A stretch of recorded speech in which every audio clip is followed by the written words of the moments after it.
Please give a round of applause to everyone who shared their track so far. Yeah, it's a lively one tonight. Welcome, welcome one and all to another CDR, standing for Create, Define, Release, which is a community built around bringing you leading producers in the industry, bringing the knowledge, bringing the jokes, bringing the vibes, bringing something, after all. I'm Pops Roberts, hosting this evening on hosting duties, and I'm joined by the wonderful Henzo. Please give it up. Fresh out of Bolton, but very much Manchester-based. A real stalwart. I wanted to use that word tonight. A stalwart of the Manchester scene. We don't get to use that often enough. We don't, so we take those opportunities. Henzo is an incredible producer. You are also a promoter. I'm actually going to read it properly. Sorry, I had prepared this. Sometimes I chicken out. But Henzo's sound embodies dancehall, dubstep, reggaeton, techno, everything in between. You've released with Peter Manafelt. You've released with Left, Right and Centre. First release 2017, all the way through to the present. Do you think it's still 2017? Have I researched right? Ballpark, yeah. Ballpark 2017. Up until the present, amazing release with Trato Tracks. Columbia label? Columbia via London, London via Columbia. Amazing. You may also know Henzo from being part of the Strange Rhythms crew, which were incredible parties, but now the most recent Heathens party, which I believe is on the 30th of March. Myself and Bake and MB, who is a wonderful MC. Sick. Mike Lord, out from Belfast. Amazing. So yeah, check that party out if you're around that evening. But Henzo's basically quietly amassed a plethora of releases that have been critically acclaimed and backed by names such as Ben UFO, Joy Orbison, DJ Python. The list goes on. Florentino, Mosca Aya, all of them. So we are so pleased to have you with us tonight. Thank you so much for coming through. Thank you for having me. Well. I always begin by asking, because I'm nosy and it seems like a good place to start, of like, how did you first get into, what was your first interactions with making music? How has this happened? With making music, I was playing in bands as a teenager, like really shit metal bands, and yeah, they're all shit. I don't mean that. Yeah, we were playing. I was playing in bands. My first instrument was electric guitar. My dad's also a guitarist, so kind of came from him.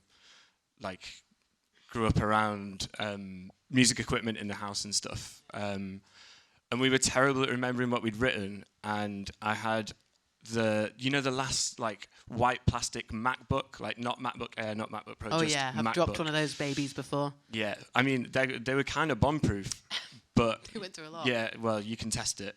But they had this. So all Macs come with GarageBand, but those MacBooks had this weird thing where you could turn the headphone jack to an input. Yes. So you could plug a guitar directly in and use like GarageBand's shit amp simulators to try and make mosh tunes. So we'd recorded guitar and bass parts, and I'd like MIDI'd drums together, and I just tried to make it sound good because I was like, well, I've recorded this anyway, so I should try and make it sound good. And then at the same time heard Fabric Live 37, Casper and Rusco, if you didn't know, fucking incredible mix.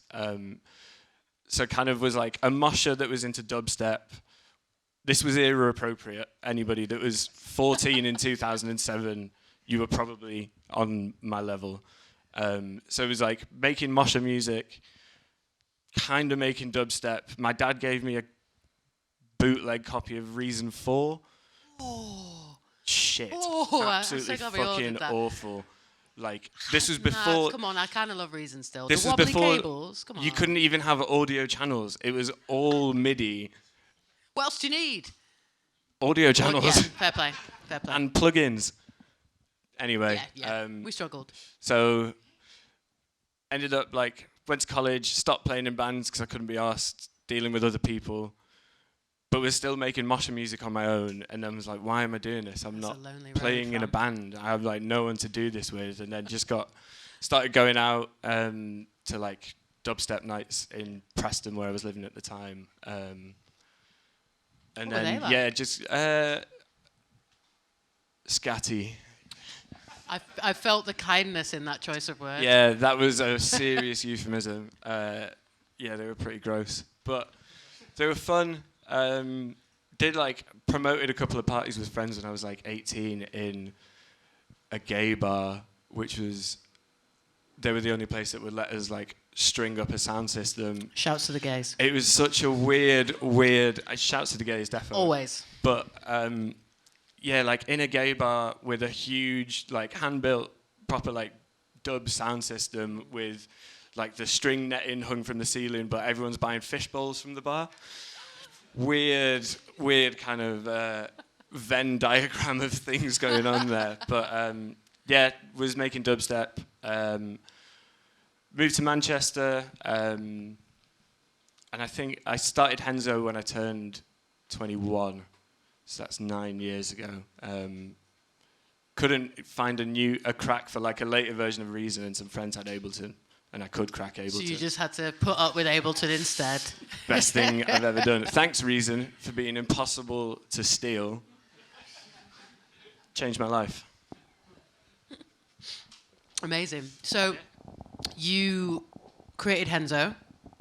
Henzo was born.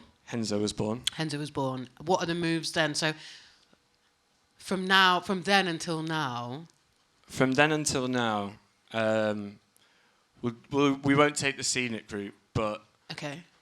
went to uni, met a bunch of other music-minded friends. Most of them DJs, not a lot of producers. Okay. They made me a much better DJ, which is helpful, and started putting on parties and going to after parties or whatever, discovering a wealth of music. Because it was basically like dubstep, and Night Slugs was like my whole bag. This is 2014, 2015, so that was like my whole thing. Amazing. So when you're thinking about early influences, what names come to mind, like the Night Slugs? Yeah, all the club construction stuff, Elvis 1990, Girl Unit, Bok Bok, Jam City, Big time. Egyptrix, Helix, all those like early Night Slugs things were like seminal for me. Just because it was so like, I still think I am a shit producer, but was definitely really shit then. And those releases were like the club construction stuff that was like 4 drums and a vocal, and that shit went hard. And it was like, you know what? You actually don't need a lot to make it bang. So it was kind of encouraging in a way. I think one of my first ever radio plays was Bok Bok played an edit that I did of an Elvis 1990 track on Rinse. Amazing. That blew my socks off. Just a little radio show then? Just this little radio niche station with this little label called Night Slugs. Yeah, at the time that like fully blew my lid off. I remember a friend sent me a clip, like as I was about to get the bus to uni. I was like, humbling. I don't even want to go into uni right now. Yeah. But kick the door into uni. Like, you guys can go to uni. Yeah. Honestly, it was like sitting on my hands on the bus, like, whoa. I'm not paying for this bus. Do you know where my music just got played? On the Tune internet. in. I love that for you. Amazing. Yeah, that was. So that was good. It was like encouraging as well to think that people actually might like what I do. I think people really like what you do. And people will play it in clubs, and it holds up in a club, and it sounds good, and people will dance to it, which is, like end goal. Yeah. If people will dance to Bodies the moving. dance music that I'm making, kind of done what we need to do here. I noticed that one saying came up a lot when I was researching you a bit, which was limb shaking. And I love that. You shake limbs. You do shake limbs. One You does shake limbs. I do shake limbs vigorously. Yeah, no, I love that. So I'm always interested as well with like the beginning of like music making. Do you think that you were more geared towards like beat making? What was what was the thing that you were most focused on at the beginning of your production career? Interesting one. Drum's pretty integral. I guess at the time of club construction stuff, where it was like so drum heavy, that definitely drove me in a path of like make drummy stuff. And then kind of like immediately following that was like the first release I did was on a label called Super Kitchen, which is interesting enough. But they were like the other guys on the label, like DJ Polo, NKC was kind of affiliated. I don't know if he ever did a release. Noir Lobby. And this was hard drum, so it kind of went like doubled down. Like Club Constructions was drum machines, and hard drum was like fucking drums, like nothing else. And having like a collective of like-minded people was like, yep, we're just doing drums. Like, we're just doing drums now. Cool. Yep. So I guess chronologically, I was got better at drums before doing not drums. And when we talk about not drums, because I know that you are a sampling aficionado, and I'm fascinated, and we're getting an insight into some of these processes this evening, I believe. I think so. Sorry. No. Brace yourselves. I was bracing myself, and I realised I was on mic. You are, I'm really, really interested in your approach to sampling, or resampling, as I guess it is. Resampling. I don't want to. People know what resampling is. Explain. I don't. You have a channel that's maybe like a MIDI channel, then you've programmed a melody or some drums, and you've got an effect on it, like a delay. And then resampling is where you kind of record Ableton back into itself. So instead of it being MIDI with an effect on it, you're kind of printing the effect onto the stem. So it's all just one audio file, which has its drawbacks. It's like you can't take the effect off because it's printed on. Yeah. You could take the effect off the original channel and print it again. It's big decision making, and it's something I've had to start doing just because I will mess around with that MIDI until the end of known time. For sure, but in a way it kind of eliminates that, like, well, fuck it, I've got what I've got now, so we move. Yeah. I like it. Which is something that I've kind of just lean into now. Like, we don't go back. We just keep it moving. Nice. Is that how do you drive? Do you use a vehicle? Yeah. Should I be worried that that's your approach to worked driving? so far. I got no claims. no claims, boo. 6 points on the license, though. I don't. The fact that you're driving around with a license is kind of lame. But, no, take that out of the... And I forget we do not recorded. endorse crime here at CDR. So you brought... Apart from stealing plugins. I didn't hear that. I didn't agree to... What? So you've brought a breakdown. Have you got examples of how you kind of approach sampling at the moment? Yeah. Yeah, if that's what people would like to see. I want to see it. Indulge me. Yeah, well... to maybe preface this a little bit more, I'm more into sampling and resampling because I have no idea how synths work. So, them's the breaks, kid. Like, I haven't got a fucking clue how to do anything else, so we move. Yeah. Such has been the theme of this so far. I don't think you need to be defined by, like, the knowledge that you have or don't have. I think... There's so much beauty in finding a different process. Definitely. And eventually when you do learn how to use those things, like, I still like my way. Oh, definitely. I think it helps to inform your kind of one's sonic identity as well, when you kind of have your own sound, because that's just how you do stuff. Yeah. And it's like, it's kind of always been that way. Like the hardware of generations that didn't have Ableton is like that sound is defined by like the 909 was like house sounds how it is because that was the equipment that was there at the time. Yeah. So just keeping that kind of ethos going. Yeah, exactly. Use what you've got, or you can't use what you haven't got. And in that case... And sometimes limitations are good. In fact, almost always limitations are definitely good. If I go into a restaurant and the menu, you're folding it out, there's 5 100 pages. Items on that menu. Bye. Nah. I need to go somewhere where there's 90 4 of them options cooked beautifully. Amen. Maybe 6. Yeah. 4 mains, 2 sides. What else do you need? I don't know, actually. I can't argue with that. Dessert. Anyway, yeah, I was wondering what you were going to show. Is this is this something that's already out? It says untitled, which blows my mind. This is my template. Oh. So something that I have done, like I'm sure some of you use Ableton. So when you open it, like factory thing, you've got, I think it's 2 MIDI channels, 2 audio channels, a reverb send and a delay send, and then nothing on the master.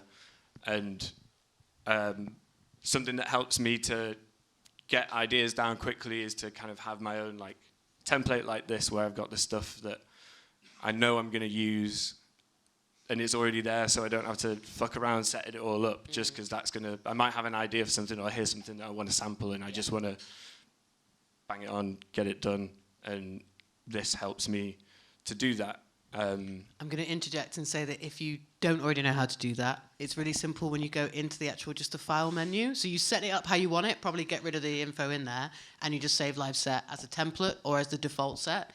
If you save it as default set, Ableton will always open in this way whenever you open it. But if you save it as a template, you can have multiple templates that you just call things like pop classic or yacht rock. Yeah. Could you send me that one? I will. Nice one. Yacht rock's like 7 minutes long though. Additionally, I also do a thing where, so if I press Command T and open an audio track, the 3 relates to like where it is in the stack of channels. So if I open another one, it's like 4 or 5, whatever. And then on an audio channel, it has an EQ, a utility, and a limiter already on it, because I know I'm probably going to EQ it and limit it. And utility is really good for gain staging and stereo width. Like if you just want to make something mono really easily, you can. So having those little things that are there and will maybe speed up your workflow, it helps me. It may help you figure it out. I like that. Yeah. So similarly, when I open a new audio channel, it is already set to resampling. So resampling is, so if I arm this channel to record and then I soloed this and put something in it, let's find a kick. You know, at some point I'm going to need you to open up recent projects so I can judge all of the names of all of the things that you've recently been working on. Ooh, could you turn fader 4 up? I am qualified to do that. Legend. Why not? Fuck, I'm going wrong here. So, it's already got one on. Let's do like a jersey pattern. Whilst we're talking about nice looks. Nice. Oh, nice. That's when you know you spent loads of time on a MIDI grid when someone draws it and you're like, oh, nice. Let's make it jersey. Nice MIDI, mate. So nice. I've now got this kick channel. Ooh. And I'll turn the loop off. So if I arm that to record and I've got that soloed, that will just print that onto the sample that I've got set up for resampling. So this also takes on, if you do resampling, it goes through the master. So whatever you've got on your master channel will also then print onto the thing that you've resampled. You can just route the one channel directly into another and kind of bypass the master channel if you wanted to. But this is a good way, if you have multiple channels, you can print them all into like one audio clip rather than you live dangerously. Freezing and flattening. Yeah, live on the edge, man. You live dangerously. It's club music. We are dangerous. You're right. Yeah, do you know what? Yeah, let's live dangerously. So now I've got just the same thing again, but it's audio. I can reverse it for what that's worth. I love anything reversed. I've got a real problem. We won't delve too much into that. But now it's like half the stretched out, so it's double. So you're changing how Ableton Live is analysing the... yeah, so changing the warp mode can get you very interesting results. With drums, like the beat mode works by analysing transients, so it's looking for like a steep spike in information, so it's analysing at a beat. Complex Pro, I'm not... It's for vocals. Anything like more melodic. Big time for vocals. It defo works. It slaps on vocals. You can take a vocal and stretch it out and like pitch it up, but it not sound like chipmunk voice. It sounds more natural. It doesn't sound like it'll haunt your dreams. Yes. It sounds like still a vocalist who's it's still a human, still weird, but much more human. Yeah. Tinder bio. So that might be still a human. Somehow, just kinda. So yeah, this is something that I use a lot. Resampling. For this obviously isn't a synth, but something that I like to use that is a big part of what I do for like sound design. I just love it. Valhalla. This is all free on the Valhalla website. Valhalla Frequency Echo is the best free plugin for my money. So good. So maybe I'll get a loop going and we'll turn that back. So this that's not got any delay on it. That's 100%. So it sounds just like normal delay, but the fun thing is this shift. So it's like every time it delays, it shifts up in frequency, and you can have that kind of subtly. So it's like, and then make it go absolutely wild. So I'll show you what I might do for like a sound design session, or like if I just open something I need to make a bunch of noises, I'll just show you. Do you want me to hold the mic to your mouth?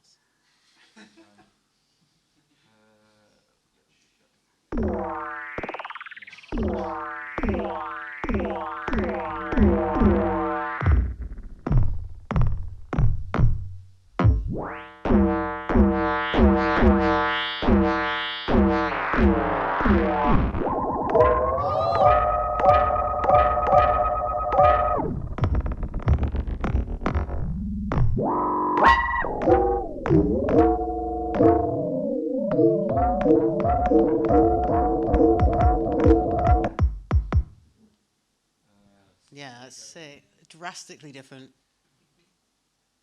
Sometimes we can get it like self-oscillating and then we're going wild.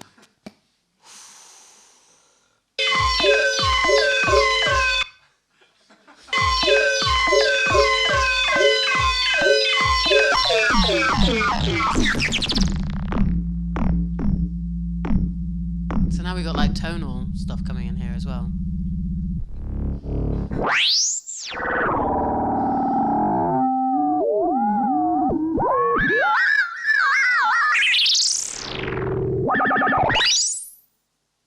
Yeah, that's sick. There we go. It just does everything. Yeah. So would you spend time finding that sweet spot on this? Because there were a lot of sweet spots there. There were some terrifying spots too. Instead of like doing the comping thing, right, just like drag it back out and then we'll just look for cool things.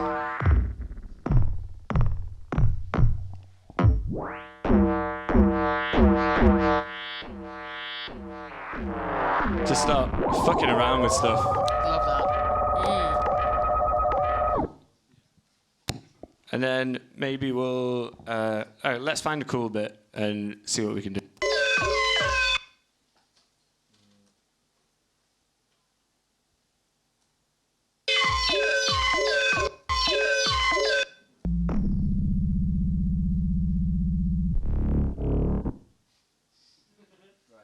Feel like I took the That's blue pill. pretty cool.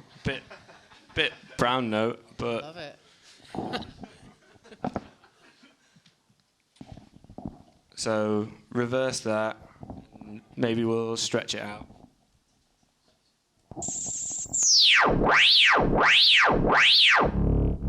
Ooh. Yeah. It's just doing mad stuff. But then if you change the warp mode.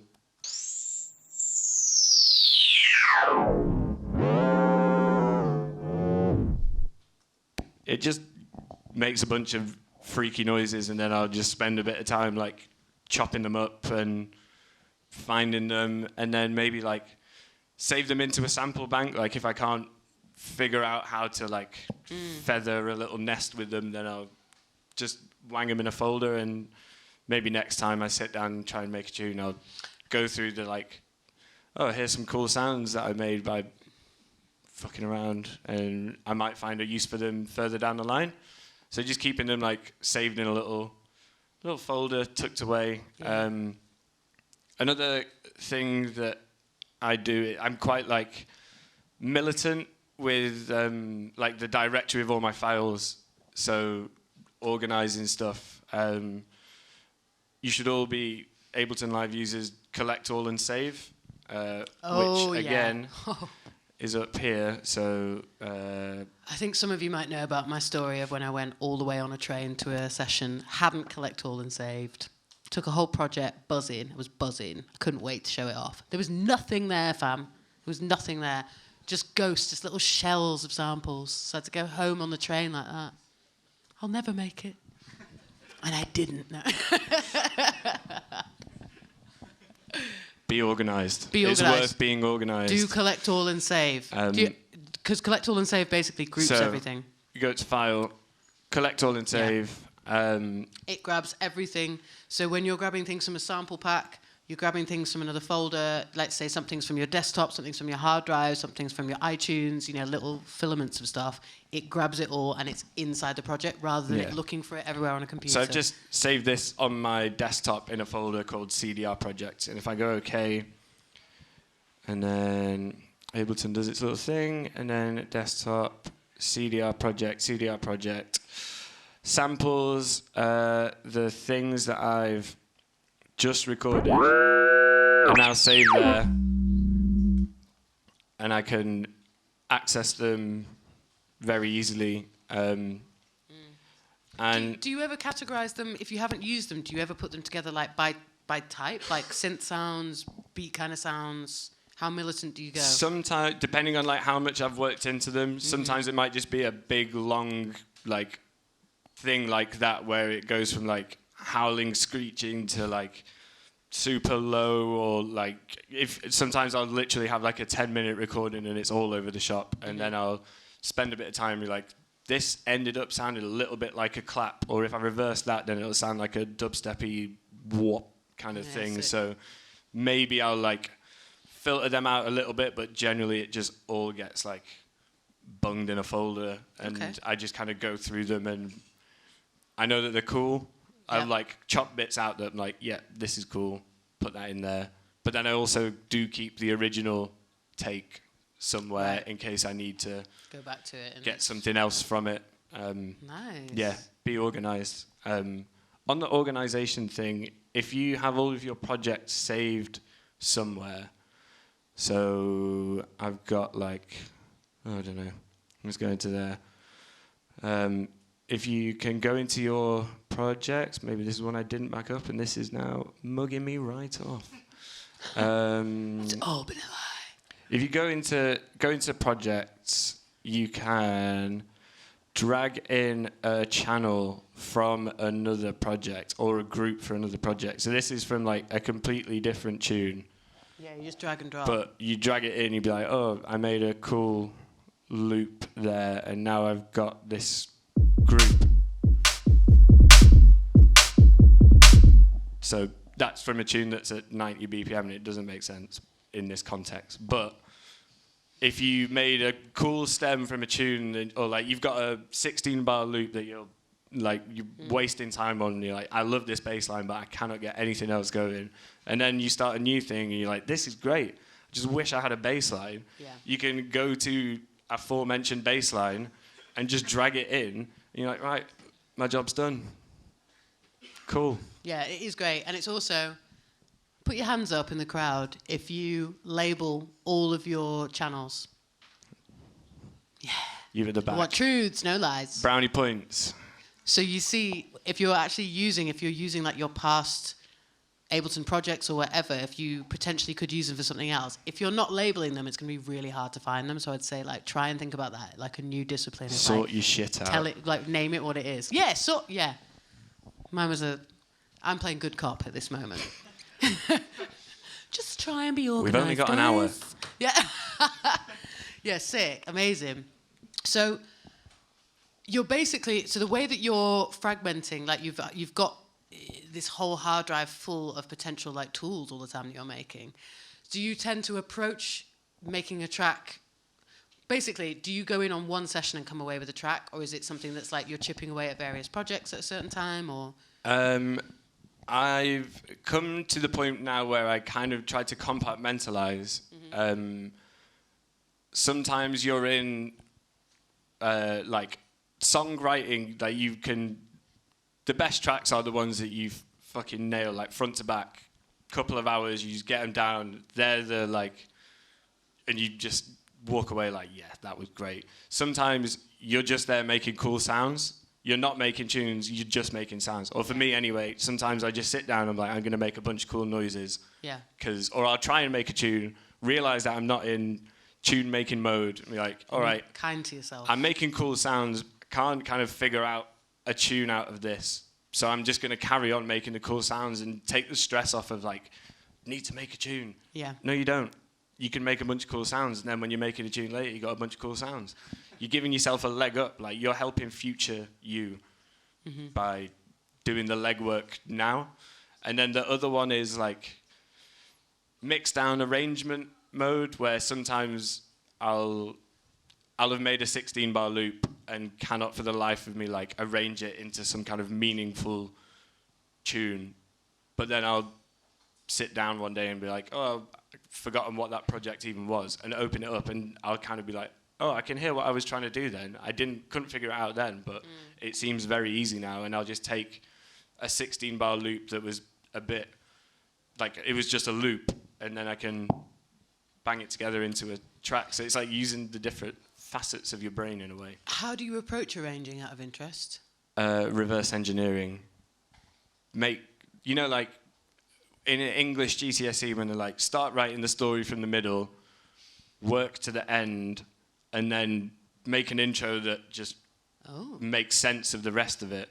Like, if you build a tune and you build a 16-bar loop that's like the fullest part of the tune, for dance music anyway, if you're trying to get into like interesting arrangements for pop tunes with bridges and all that sort of stuff, it's less easy. But if you're just doing dance music where things are like 16 32-bar structure, you could just make the main 32-bar loop and then make an intro by gradually like unlegoing things out, or like going the other way, taking layers away. Yeah, start off with like, what's the bare minimum that this track can start with, and then by the time we hit 33 bars we should be going somewhere, and by the time we hit 64 bars we should be banging the box apart, and then we'll have a little 16-bar break, and then we'll do it again, and then we'll do the opposite of the intro and take it out. Yeah, that seems so fair when you say it, but when I'm in yeah, front easy on of paper. the project, yeah. That's not how it's going. For sure, it'd be like that. Yeah. But like for dance music as well, if you're playing clever dicky with arrangement, you're kind of wrong-footing DJs. Like, does a DJ really want that like extra bar for you to like show off in? It's kind of fucking up the mix and like ruining the party. So 16 bars works. Yeah, fair. Absolutely fair. So when you're reverse engineering it, right, does that mean that you're starting halfway through the project and then coming back on it, or are you just nudging it right every time? I'm just interested in the actual practicalities of it. Yeah, basically. So I might start it at the beginning of the arrangement review. I never use... It was a fun one. Was that a resample, or...? Not sure. I thought it was you. Probably was. I never use session view. Just not my thing. No knocks against it. Just arrangement view. Session view's my mother. How dare you? No, I get it. It's a different way of approaching it. Right. Yeah. I think it works really well if you're putting together like a live set or something like that. Yeah. I'm not. If I'm arranging, especially like being able to see. I like to be able to see the audio as well. Like see an audio clip, because I do a lot of resampling, so I'm like, I can look at the waveform and be like, I could do something with that, like just chop a little bit out or something. So I'll just make like this 9 bars or 16 bars, and then move them along to bar 33, and then start like duplicating stuff backwards, building it back up, going forward. Yeah. Nice. So, because you were saying about like your endings and stuff. Like, I'm not sure that all of your outros do go like that. I think you've got some surprise endings to a few tracks. So how do you decide? Yeah, I think so. Yeah, from what I've heard. Fair enough. Are there ever a time when you like mix it up and it comes to like the structure of things? Yeah. No, I the tracks things definitely. That's kind of what I was alluding to. Right. Can we hear it? Can we hear a little snippet of it? Have you got it on there? I think I do. Yeah. Right, quick. Yeah. Oh, what? I just like looking at other people's track names. Mine are all called like Stupid. Why are you doing this too? I love a track name. Mine is Stupid. Absolutely daft. What's your worst one? Why are you like this? 3. That's what I... And then I kind of know what I meant, or the level of lunacy that I'm going to get when I open it. Yeah? Yeah. Fair? Yeah. So this is the shittiest arrangement that I've offered to DJs. And it's... I don't know who will have heard this, but this here is a drop-in tempo that goes from 136 to 102. Ooh. But 130...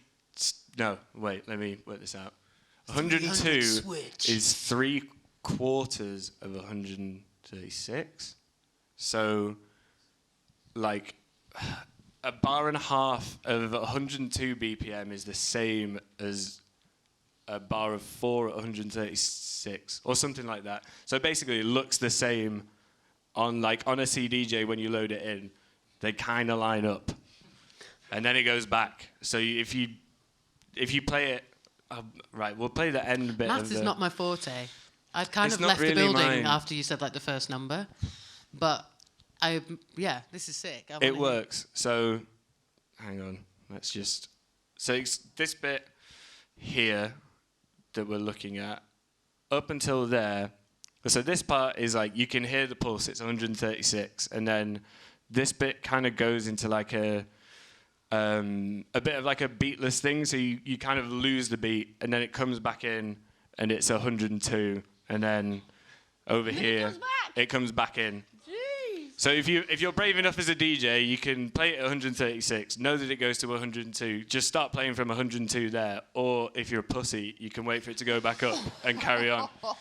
Shots fired. No, it is a bastard. So we'll play it from here, and then play it. Yeah, fuck it. We'll listen.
just gonna play it to like get it to a bit where it goes back up, so you can hear it go back up.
Skills. I love that.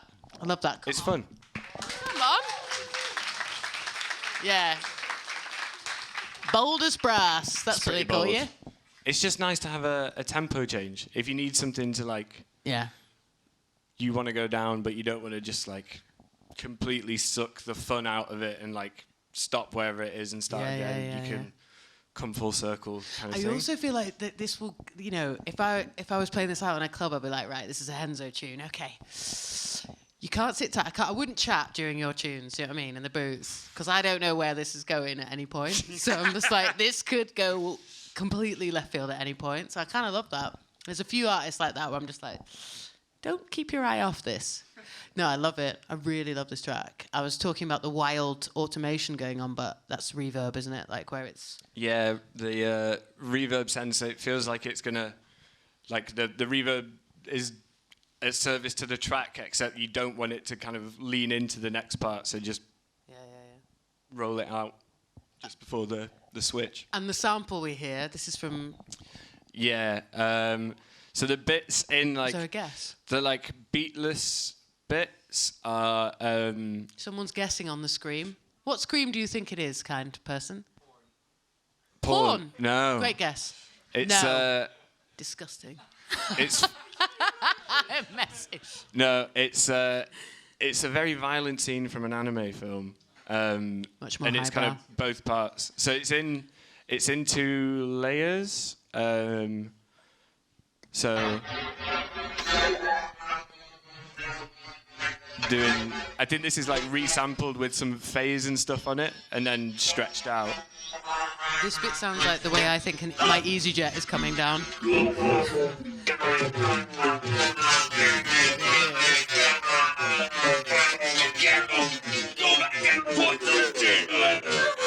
Yeah, it's pretty gruesome. I love it. So there's that, like, is the original take, and then this one is the same sample but stretched, kind of like slightly out of time over the top of it. So it starts off like not in time, then comes into a point where they're like, because of the same sample, like they end up phasing with each other, and then it drifts out again.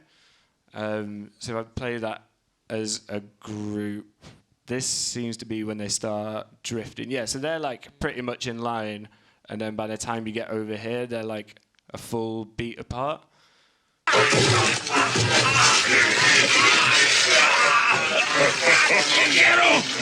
back and report to the Chamberlain! Yeah, they're slightly falling out.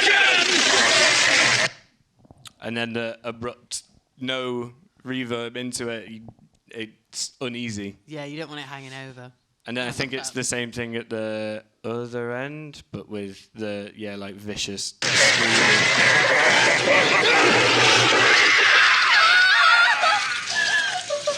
Yeah, just slightly offset.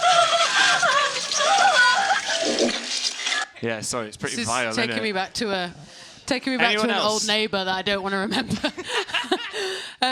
Amazing. I love this, and I actually really love your approach to audio, and just, I think it really takes a skilled ear. I know that you opened with saying that this was about like not feeling so comfortable with synthesis, but actually like you are doing synthesis, you're just doing it in a completely different... Yeah, it's I can't remember who it was. There's another producer that does like a similar thing, and they are there any graphic designers in here? So you know, like vector and raster. So like vector is it's like schematic. So you can scale an image up as big or as small as you want, and it doesn't lose any resolution. Whereas a rasterized image is something like a photograph, and you can have like a photograph that you take on your phone, but if you try and stretch it up and print it on the side of a building, then it's going to start to degrade. And the way I work is much more like rasterized, not vector, like taking stuff that's like actually printed audio and just stretching it and warping it and kind of ruining it into a way that works for me. Well, no, like degrading it, I guess. Mutating it. Yeah, let's go with that. Yeah, I like that. Yeah. I would like to open out to the floor for questions. Do we have the Jeremy Kyle mics? Yes, we do. Amazing. Are we not allowed to talk about Jeremy Kyle? He's a bit of a bad one, isn't he? They all are. Amen. Name me one of those people who do those shows that isn't awful. Thank you. Jeremy Kyle mics at the ready. Has it got any questions on the floor? Yes. Is this about porn? Is it about porn?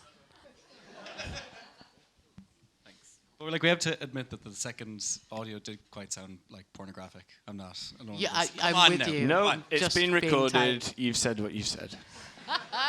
The authorities know. So I do just want to thank the two of you for taking the time to do this chat today, and thanks Henzo for talking us through like the production process. I want to know, how do you sidechain? How are you getting those kicks so clean with the bass so heavy?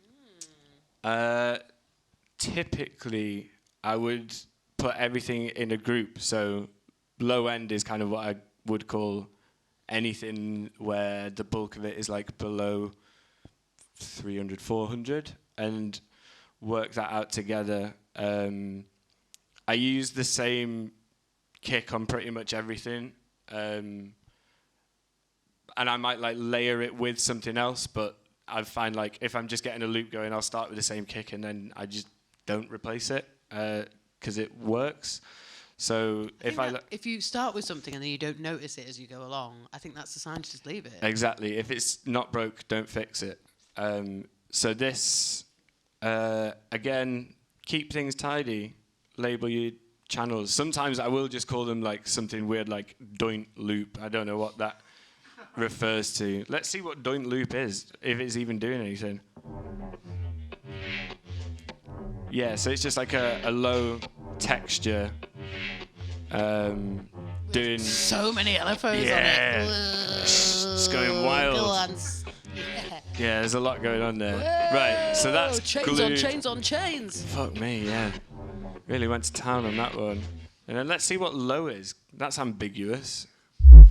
Oh, It's pretty but low. it ain't wrong.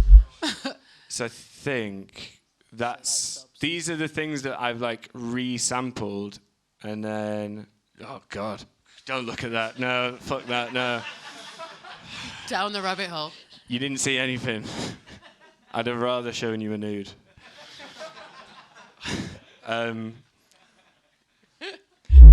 Yeah, so that's just like the low end. There's automation happening there.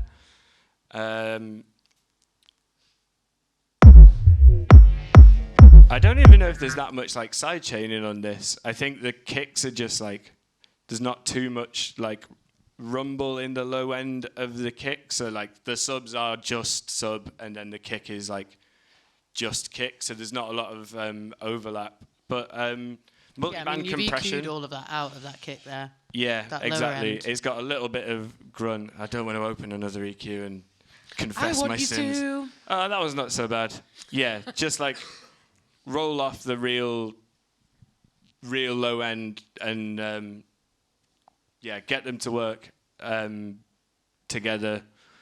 The FabFilter Pro multiband is great for that, like specifically getting kicks and subs to play nice. What's another one I use? I think the glue compressor can, like Ableton's native glue compressor can work really well in a pinch. Yeah, it's really good. I saw it working like the clappers on that other one. Yeah. I've never seen it move like It's that. doing a lot of leg work, some real heavy lifting. Do you use isotope? No, haven't. Fair. No. It's on the cards of things that I want to try out, but I like how it looks. It's very superficial. I'm very yeah, superficial. I've only ever heard good things. Shit's expensive though. Yeah, it all is. My goodness. Yeah, true. I don't know if that was helpful, but It definitely was. I wanted to add as well with Isotope. I don't know if you know, there's a thing called Kickstart by Nicky Romero, you know, the EDM producer. Yeah. He did a plugin called Kickstart, and it's like, for someone like me who's just, I don't know, not very technically jargoned, it's very simple, and it's a lovely little sidechain tool. It's free. Would recommend it to anyone here who wants to. thank you. Do it on I a will very take basic And that's the level. Nicky Romero. Wow, 2 pints in. Nicky Romero. Kickstart. Kickstart for It's on the Isotope. second version. Kickstart 2. It's Yeah, not it's Isotope. No, it's not, It's it's just its just- own thing. Well, Yeah, its own beauty. Nice one. Thank you. Thanks, lads. Any other questions from the floor? Well. We are where we are then. We are where we are. We've got 10 more minutes. I have another question. When it comes to actually... So when you've... I'm really interested still on like... Because I really like that you're kind of similar to me where there's times where you're like, I'm going to put things in place for future pops for when she wants to write music. Because often I come to it and I'll be like, right, this is the tune. This is the one. I'm going to be all over newspapers because of this for some reason. I don't In a know good where I way. go. Who knows? Whatever. All marketing's good marketing, yeah? So how do you decide? Because I imagine that you have a lot going on. Are you making a lot of tools for yourself to make a track? Or do you tend to approach making a complete track for specific reasons? Or does it just happen? I never... I don't think I'd ever made a track with a reason other than like I like dance music and I'd like... But I mean, so if Chato Tracks got in touch and like, we'd love you to do well, something. actually, yeah, incidentally, this one, Veraco asked me to make a tune and I made this one in like 2 hours. This was one of those where it was like, just come together really easy. Yeah. My anxiety demon didn't understand that with the 2 hour thing, but yeah, I really respect it. But That's these sick. are like, so this is like... So because you'd put so much in place, that's why the workflow's so fast. Yeah, Yeah. eliminating obstacles for yourself, like establishing your own toolkit, having presets on the things that are gonna not slow you down, like overcoming the speed bumps is for me is like such a handy way because I have like kind of ADHD tendencies of like hyper focus. Like if I'm really in it, I'm really in it. But as soon as things start getting tricky, I'm like, nah, Bye. I'm bored of this. Yeah. I'm gonna do something else. So like eliminating the obstacles helps me, and it could help you. I think that's a really good piece of advice because I think there's lots of things that we don't approach when it comes to production that there's all this stuff goes on in your head. You're quite frightened of approaching it because you've had failures before, you've freaked yourself out before. But actually tackling those, I was saying before to you, like when I've gone in and done something as an exercise, like right, I'm gonna get to grips with this or whatever, operator or whatever. I've ended up writing tracks accidentally because For I've sure. taken the pressure off that mindset. That's Like, right, let's definitely make a it. tune. Take the pressure off of since I started kind of breaking things down into like, I'm just going to make cool sounds. Sometimes things start coming together really easily because you're not forcing yourself to write a track. You're like, I'm just going to make some cool sounds. And you could be making cool drums and making cool bass sounds and you've maybe found a cool vocal or something. And you can still do those all together, but because you're not thinking about it in terms of, I need to make a track out of this, it becomes much easier for your brain to just concentrate on making the cool stuff. And having the cool stuff is much easier to make a track out of than like, I need to make a track, I need to find cool stuff. Yeah, it's like doing reverse it the right engineering. way around. Yeah. And I mean, that could be your advice, but one of my questions usually towards the end of a session like this, I would ask, what would your advice be to yourself, circa age 21, starting Henzo? What would you go back in a time machine and scream in that man's face? Maybe say it gently, you don't have to scream. He probably deserves screaming at. Maybe don't worry so much about like getting your stuff played, or don't worry too much about making things that sound like what people are playing. Make your own thing. I'm still working on that. Some of the stuff that I make, I'm happy with, and I appreciate anybody else that likes it and has danced to it or is like whatever, opened a promo email, whatever. Like, I still appreciate that, but I care much less now about trying to sound like what I think people will want to play, rather than just like, I'm gonna make cool stuff. If you like it, great. I do appreciate it, but if you don't, I'm happy kind of just doing my thing. Beautiful. And so should you guys. Just do your thing. Gorgeous advice. Thank you so much. Not a problem. Last chance for any more questions. Oh, hello. I know that face. That's him, officer. I know you said you don't really use synths. Did you ever try and get into them? And what were the results? I have in the past. The synths that I tend to use, Aerosmith did a synth for Reactor called Razor, which absolutely boots. Like, just the presets on it are unreal, and then you tweak one thing and all of a sudden it's miles away, but still really cool. But typically I would do a resample of, like, I'll do a long take of, like, maybe make a little melody or a little bass line and then take a Razor preset and resample it and then work with the audio from there.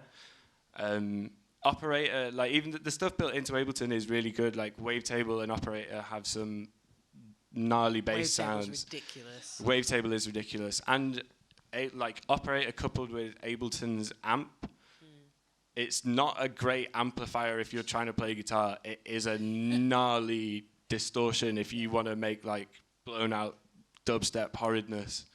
There's what's the pedal as well? That's like an emulation of, like, a overdrive distortion and a fuzz pedal. But now we've got drum bus, which is the pedal to end all pedals. Drum bus go crazy. It's disgusting. I love it. That's good. Good crunch. I say goodnight to it each night. Good night, drum bus. I love you forever. I don't care.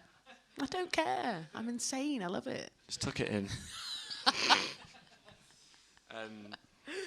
Yeah, so that's like most of the synths that I would use. There's I think, is it UHE, like U-HE? They have some cool stuff. I think it's called, like, Triple Cheese or something. It's just like a triple oscillator, cool thing with loads of good presets.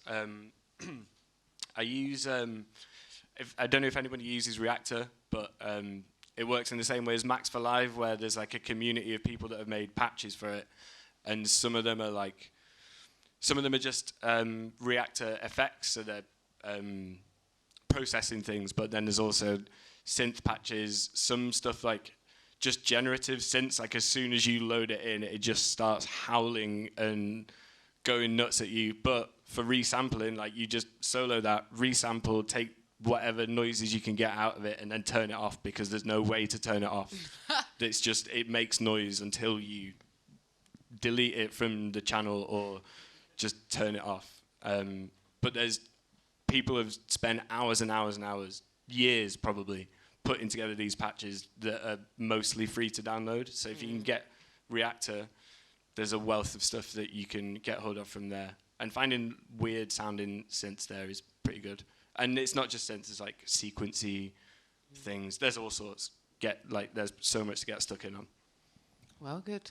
Yeah. Well, I want to thank you again for being with us and giving us such an amazing tour through your Not a world problem. of music. 30th of March for the next Heathens. That's the one. And next release, are you allowed to say? No. I'm sorry. No. No. Sorry. Not a release. I do have a sample pack coming out. Ooh. So any Splice users out there, I think April, possibly May. This year, the first half of this year, it will be out there. So Well, good. not quite a tune, but It will be. you could make a tune out of them. Over to you. Amazing. Thank you so much. Please give a round of applause for Henzo. Incredible.